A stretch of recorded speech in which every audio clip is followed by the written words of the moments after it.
स्वागत है आप सभी का शुभ 24 में। मैं हूं गरिमा रितेश और अब वक्त हो चला है खबरा राजस्थान रे का।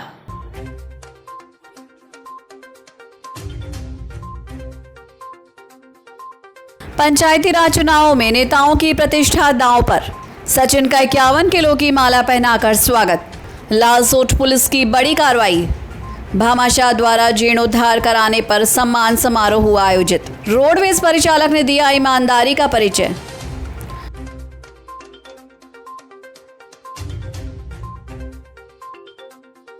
उद्योग मंत्री प्रसादी लाल मीणा को दिखाए काले झंडे। ब्राह्मण समाज ने थाना प्रभारी को ज्ञापन सौंपकर चोरी की घटनाओं को रोकने की मांग। भयमुक्त होकर करे चुनाव, पुलिस ने निकाला फ्लैग मार्च। गरीब जनता को नहीं मिल रहा योजनाओं का लाभ। कोरोना काल में बिजली के बिलों को माफ करने की मांग। और अब जानेंगे खबर विस्तार से।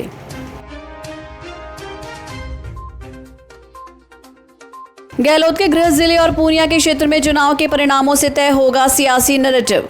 6 मंत्रियों और 33 विधायकों की ग्रामीण क्षेत्रों में पकड़ का टेस्ट। सीएम के गृह जिले जोधपुर और बीजेपी प्रदेशाध्यक्ष सतीश पूनिया के निर्वाचन क्षेत्र आमेर के परिणामों से कांग्रेस बीजेपी की सियासत का अगला नैरेटिव बनेगा।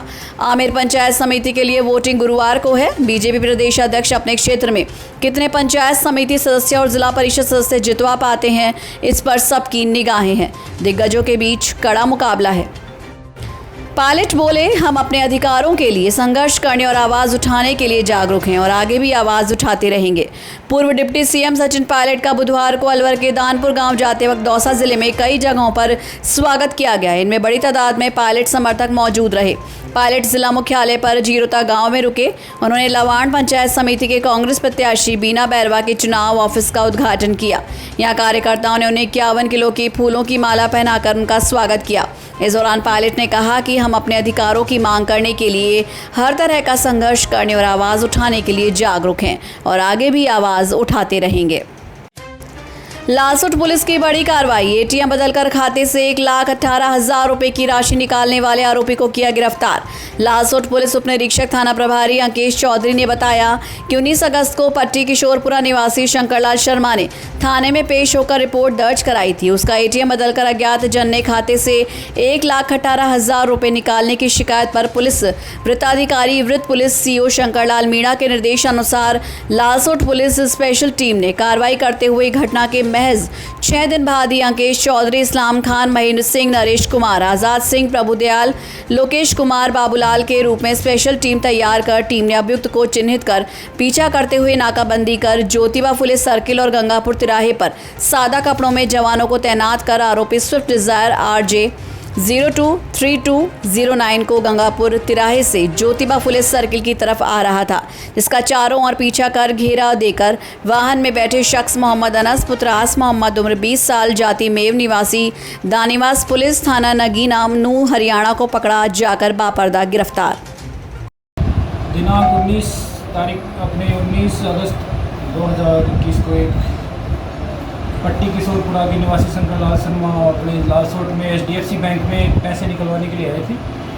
इसी दौरान अज्ञात बदमाशों ने उनका ATM चेंज करके और पोस्ट मशीन द्वारा 1,18,000 रुपये UPI से ट्रांसफ़र कर लिए थे, जिसके संबंध में थाने पर मुकदमा दर्ज किया जाकर अनुसंधान किया गया और अज्ञात मुलजिमा को की तलाश जारी की गई, जिसके संबंध में CCTV फुटेज वगैरह और चेक करके आसूचना संकलन करके उनकी गाड़ी का पता लगाया गया। उसके आधार पे हम इसकी तलाश कर ही रहे थे कि कल अचानक सूचना मिली अपने सूचना मिली कि अज्ञात बदमाश लालसोट में फिर दोबारा वारदात को अंजाम देने के लिए आए हुए हैं, जिस पर थाने की गठित टीम द्वारा त्वरित कार्रवाई करते हुए बदमाशों को एक बदमाश जिसका नाम है मोहम्मद अनस, उसे गाड़ी सहित और पोस्ट मशीन सहित गिरफ्तार किया गया।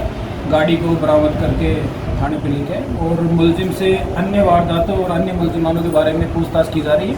जल्दी और भी खुलासे की जाएगी। सर, इस घटना के अंदर में पीछा करते समय हमारे एक जवान के हल्की सी चोट लगी पैर में, बाकी कोई नहीं विशेष। सर, इस पूरी वारदात को और भी कई जनों ने अंजाम दिया होगा, तो कितने जनों की तलाश जारी है? क्या इनके साथी है, उसमें 2 साथी थे वारदात में, जिसमें एक हमने गिरफ्तार कर लिया, एक की तलाश जारी है और बाकी इससे पोस्ट और भी अगर इस वारदात में इसके साथी और भी हैं तो उसके बारे में भी अनुसंधान चल रहा है।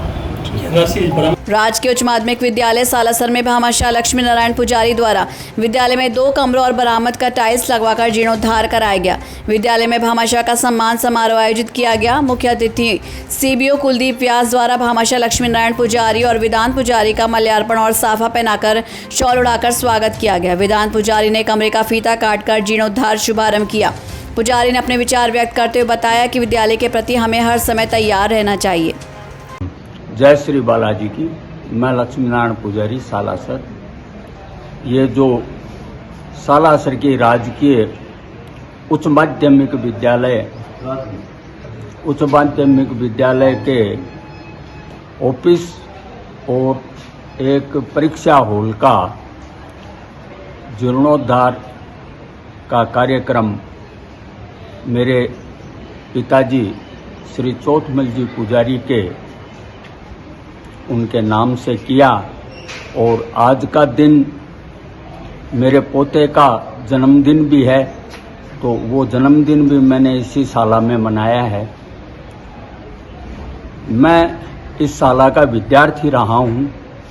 इसी में पढ़ करके मैं बाहर दुनिया में गया और कार्य किया, तो इस साला का ऋण मैं शायद नहीं उतार पाऊँगा, क्योंकि जहाँ से मुझे विद्यादान मिला, आज उसी साला में एक छोटा सा प्रयास करके मैं अपने आप को धन्यवाद समझता हूँ, अपने आप को गर्वित महसूस करता हूँ। और भी जब भी बालाजी महाराज ने मुझे अच्छी प्रेरणा और जो आशीर्वाद देते हैं, कभी और दिया तो और भी भगवान कृपा से इस साल।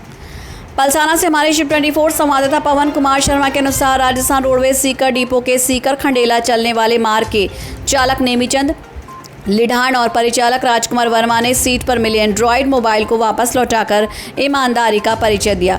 गौरतलब है कि इनके द्वारा पूर्व में भी नकदी, ज्वेलरी आदि कई बार लौटाकर ईमानदारी को बरकरार रखा गया है। ग्राम पंचायत कांकरिया में उद्योग मंत्री प्रसादी लाल मीणा को काले झंडे दिखाकर ग्रामीणों ने किया विरोध प्रदर्शन। लालसोट मुख्यालय की ग्राम पंचायत कांकरिया में मंगलवार को राजस्थान सरकार के उद्योग मंत्री प्रसादी लाल मीणा पंचायत चुनाव प्रसार के दौरान कांकरिया गांव में ग्रामीणों ने काले झंडे दिखाकर नारेबाजी कर जताया विरोध। तो वहीं राजस्थान सरकार के उद्योग और मंत्री प्रसादी लाल मीणा जनसभा को संबोधित करने के दौरान उद्योग मंत्री कहते हुए दिखाई दिए कि हम तो इस तरह विरोध नहीं करते, बिठा के चाय और पिलाते हैं। ये किस तरीके से और किसने तुम्हें शिखा पढ़ाकर भेजा है कि वहाँ काले झंडे दिखाने हैं और मुर्दाबाद के नारे लगाने हैं? इस तरीके से समस्या का समाधान नहीं होता। दूसरी तरफ चारागाह में उगे पेड़ों की अवैध रूप से कटाई करवाई गई, जहां ग्रामीणों ने पूर्व में उद्योग मंत्री को ज्ञापन भेजकर कार्रवाई की मांग की थी, पर उद्योग मंत्री द्वारा चारागाह भूमि पर अतिक्रमणकारियों के खिलाफ प्रशासन के द्वारा कोई कार्रवाई नहीं करने से नाराज ग्रामीणों ने काले झंडे दिखाकर नारेबाजी करते हुए विरोध जताया। लालसोट परशुराम मंदिर के सामने संचालित ब्राह्मण धर्मशाला में हुई चोरी की वारदात को लेकर ब्राह्मण समाज के लोगों ने लालसोट थाने में पेश होकर थाना प्रभारी अंकेश चौधरी की चोरी की रिपोर्ट दर्ज कराकर चोरों को पकड़ने की मांग की। वहीं ब्राह्मण समाज के नगर अध्यक्ष लक्ष्मण मनोहर का ने बताया कि अज्ञात चोरों के द्वारा धर्मशाला में तोड़फोड़ करते हुए पंखे और बिजली के तारों सहित बल्ब सहित अन्य सामान चुरा कर ले गए। ब्राह्मण समाज के लोगों ने थाना प्रभारी से चोरों को पकड़ने की मांग की। बांदीकुई से हमारे शिव 24 संवाददाता जितेश शर्मा की रिपोर्ट के मुताबिक पंचायत राज चुनाव को लेकर आज सुबह बांदीकुई पुलिस ने निकाला फ्लैग मार्च। थानाधिकारी सहित भारी पुलिस बल रहा साथ। थानाधिकारी राजेंद्र मीणा ने कहा कि भयमुक्त होकर कार्य चुनाव अति संवेदनशील मतदान केंद्रों से संबंधित क्षेत्रों में फ्लैग मार्च निकाला। थानाधिकारी ने बताया कि अशांति फैलाने वाले लोगों के खिलाफ कठोर कार्रवाई की जाएगी। पता है कि चुनाव के दौरान मोबाइल पार्टी भी तैनात रहेगी। प्रत्येक पार्टी में एक अधिकारी सहित दर्जन पुलिसकर्मी रहेंगे शामिल। आरएसी की 2 कंपनियां भी रहेंगी तैनात। बांदीकुई से हमारे शिव 24 संवाददाता जितेश शर्मा की रिपोर्ट के मुताबिक बांदीकुई उपखंड क्षेत्र के कोलाना गांव में एक गरीब परिवार जिसको नहीं मिल रही सरकार की योजनाओं का लाभ, बिजली, शौचालय और भी सरकारी योजना, प्रधानमंत्री आवास योजना नहीं मिल रहा। कुछ भी लाभ पीड़ित परिवार की आर्थिक स्थिति है कमज़ोर, जहां पीड़ित की बच्ची बिजली के बिना रात में नहीं हो पाती पढ़ाई कर रही है। कंपटीशन की तैयारी, लेकिन अंधेरे होने के बाद नहीं हो पाती पढ़ाई। पीड़ित ने कई बार सरपंच और अधिकारियों को अवगत भी कराया, लेकिन नहीं सुनी किसी ने। इसके चलते आज पीड़ित परिवार को नहीं मिल रहा कोई राज्य सरकार की योजनाओं का लाभ। गरीबी हालत को देखते हुए शिक्षा भी अधूरी है। बच्चों के जहां एक और प्रधानमंत्री ने स्वच्छ भारत मिशन चला रखा है, तो उसका भी लाभ नहीं मिल पा रहा है। क्या मामला है?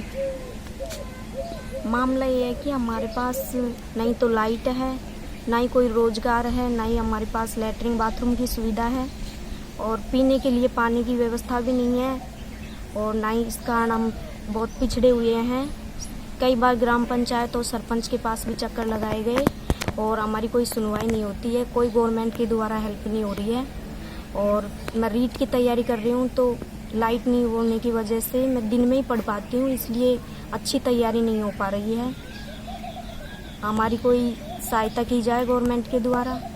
मकान आपका और भी है, यही मकान है? हमारे कच्चा मकान है, झोंपड़ी है, उसी में हम टाइम पास कर रहे हैं। आपका नाम? मेरा नाम ललिता सैनी है, डॉटर ऑफ गंगाराम सैनी।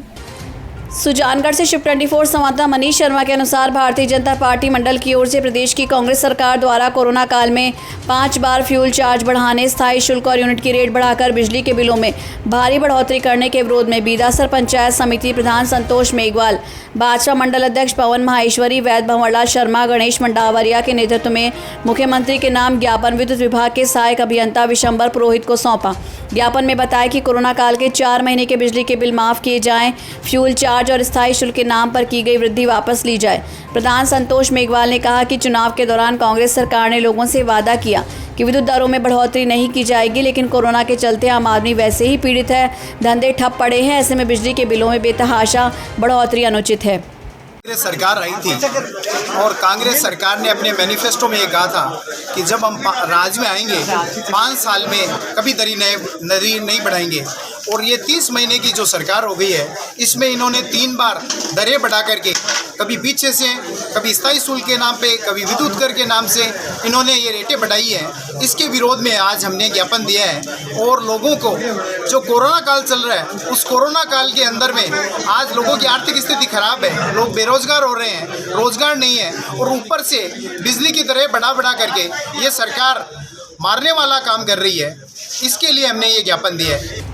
कस्बा लावड़ा में आज मंगलवार को सरपंच जुम्मा खान की अध्यक्षता में ग्राम सभा का आयोजन हुआ, जिसमें सरपंच जुम्मा खान ने बताया कि आज की ग्राम सभा में सरकार द्वारा चलाई जा रही जल जीवन मिशन योजना का अनुमोदन, प्रधानमंत्री आवास योजना में वरीयता सूची का चयन, माणकी रोड पर स्थित प्राचीन तालाब की भूमि की पैमाइश कराकर उसके आसपास हो रहे अतिक्रमण हटवाने और राजकीय उच्च माध्यमिक विद्यालय खेल मैदान से लगती सिवायचक भूमि आवंटित कराने और कस्बे के रिंग रोड सड़क की चौड़ाई बढ़ाने के सर्वसम्मति से प्रस्ताव पारित किए गए। ग्राम विकास अधिकारी रतन सिंह चौधरी ने बताया कि राज्य सरकार द्वारा निर्धारित दिनांक 15 अगस्त को होने वाली ग्राम सभा कोरम के अभाव में निरस्त कर दी गई, जिससे नियमानुसार 1 सप्ताह पश्चात पुनः आयोजित किया गया, जिसमें उपरोक्त सभी कार्यों को सर्वसम्मति से पारित किया गया। नरेगा सहायक दीपक शर्मा का स्थानांतरण होने के कारण उसको ग्राम पंचायत से रिलीव किया गया। इसके अलावा आंगनबाड़ी केंद्र 1 पर विभाग द्वारा चयनित आशा सहयोगिनी के चयन का ग्रामीणों की आपत्ति के कारण अनुमोदन नहीं हो सका।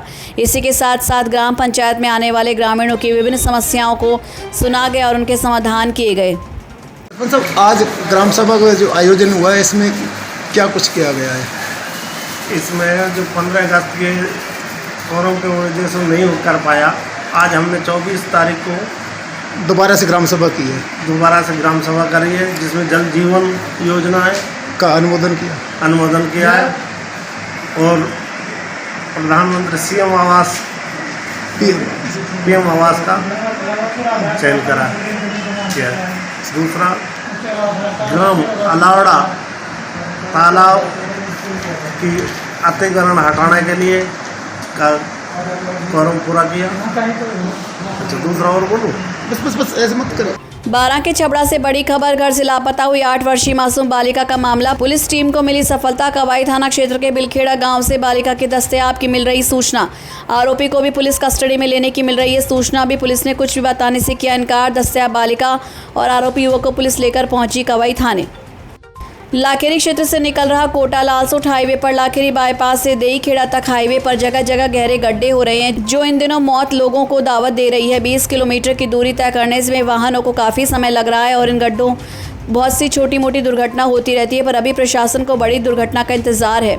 जगह जगह बने ये गड्ढे दिन प्रतिदिन विकराल रूप ले रहे हैं। गड्ढों की वजह से कई दुपहिया वाहन क्षतिग्रस्त हो रहे हैं, पर अभी तक संबंधित विभाग इन गड्ढों पर ध्यान नहीं देने के कारण गड्ढों का आकार बढ़ता जा रहा है। रात के समय इन गड्ढों के कारण काफ़ी दुर्घटना हो रही है।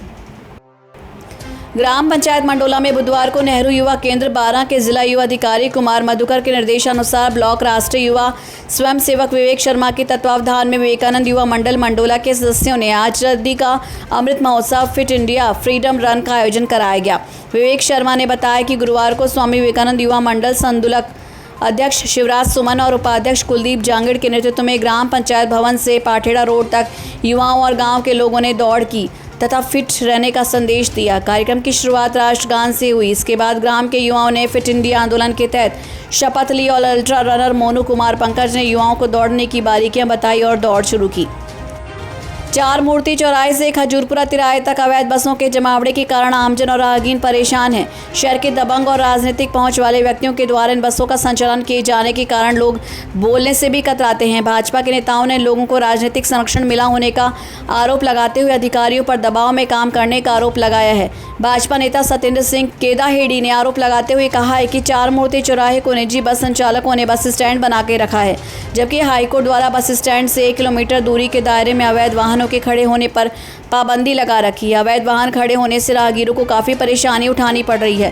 पैदल चलना भी मुश्किल हो जाता है। इन बस मालिकों से अधिकारियों की साठगांठ है या फिर कुछ लेन देन का मामला हो सकता है, मगर अवैध बसों के साथ जमावड़ा जो रहता है वो गलत है। और तो कई बस स्टैंड है नहीं प्राइवेट बस के लिए। यहाँ के लिए पूर्व में समझौता हुआ कि 3 बसें यहाँ खड़ी या 4 बसें यहाँ खड़ी रहेंगी, आने वाली और जाने वाली वो खड़ी होती हैं। कोई बीच बीच में ला करके कोई जो नहीं जानकार है या कोई आके लगा देता है, तो अपने स्टाफ लगाया हुआ है वहाँ पे, उनको वहाँ से हटाते हैं। और उसके बावजूद जैसे ऑटो वाले हैं ये ले जाकर अव्यवस्था कर देते हैं, तो इनके लिए भी थोड़ा व्यवस्था कर रहे हैं। इनको भी चालान काटते हैं, समय समय पे सबके चालान बनाए जाते हैं। तो कई बार जैसे जाम लग जाते हैं यहाँ पे, लगभग 2-4 जाम तो ये है कि कई बार जैसे रेक आती है तो गाड़ियाँ जैसे बड़ी गाड़ियाँ आ जाती है बीच बीच में, इस वजह से जाम हो जाता है कई बार। तो उसके लिए स्टाफ लगा करके उसको तुरंत खुलवाते हैं। ऐसी कर अभी तक ऐसी कोई नौबत नहीं आई कि भाई पूरी तरह जाम हो गया हो। थोड़ा बहुत 19-20 आधा 1 मिनट के लिए थोड़ा बहुत हो जाता है तो उसको तुरंत खुलवा देते हैं। बसों को कहीं शिफ्ट करने का भी कोई हिसाब है? अब इसका तो कलेक्टर साहब ही करवा सकते हैं। इसको कहाँ शिफ्ट करें, कहीं तो कोई जगह और तो कोई नज़र नहीं आ रही। यहाँ पे कोई ऐसा कोई जहाँ पे बस स्टैंड हो या जिसके इनकी व्यवस्था हो वो तो कलेक्टर साहब यही करें। कहीं अगर कोई जगह हो तो इनके लिए अलॉट कर दें या व्यवस्था भी है। ठीक है, ये एक अधिकारियों की और ट्रैफिक वालों की मिलीभगत है, और या तो इनका कुछ अंदर का लेन देन का कोई सेटिंग है क्या है, इसके बारे में तो कर ज़्यादा अपन विस्तृत नहीं करेंगे। पर आमजन को इतनी ज़बरदस्त समस्या है कि अब ये बसें जो प्राइवेट बसें हैं जो बीच रोड पे खड़ी कर देते हैं, ट्रैफिक व्यवस्था अव्यवस्थित हो जाती है, गाड़ियों का जमावड़ा हो जाता है, पैदल चलने वालों को भी निकलने में बहुत बड़ी परेशानी हो जाती है। इस मामले में हमने बीजेपी की तरफ से कई बार प्रशासन से भी बात की, पर प्रशासन भी एक दिन हटाता है, दूसरे दिन वापस एजेंसी को वही स्थिति बन जाती है। मेरा कहना है कि जब राजस्थान हाई कोर्ट ने जब ये माना है कि बस स्टैंड से 1 किलोमीटर के अंदर कोई पार्किंग नहीं होगी, उसके बाद भी नियमों की जो अनदेखी की जा रही है वो सरासर भ्रष्टाचार में लिप्त होने का सीधा उदाहरण है। और मैं प्रशासन से मांग करता हूँ, राज्य सरकार से भी मांग करता हूँ कि इस आमजन की व्यवस्था को देखते हुए कम से कम इसमें सुधार करना चाहिए। आमजन की परेशानी बहुत बड़ी परेशानी है, दूर करना चाहिए। सरकार लापरवाही क्यों बरत रही है यही समझ में नहीं आता। आमजन के वोटों से ही सरकार बनती है, और अगर आमजन ही परेशान होगा तो इस देश का क्या होगा, इस राज्य का क्या होगा, इसकी कल्पना करना बहुत मुश्किल है। ठीक है, तो खबरों राजस्थान री में फिलहाल के लिए आज बस इतना ही। देश और दुनिया की तमाम अहम बड़ी खबरों के लिए जुड़े रहिए शुभ 24 के साथ। नमस्कार।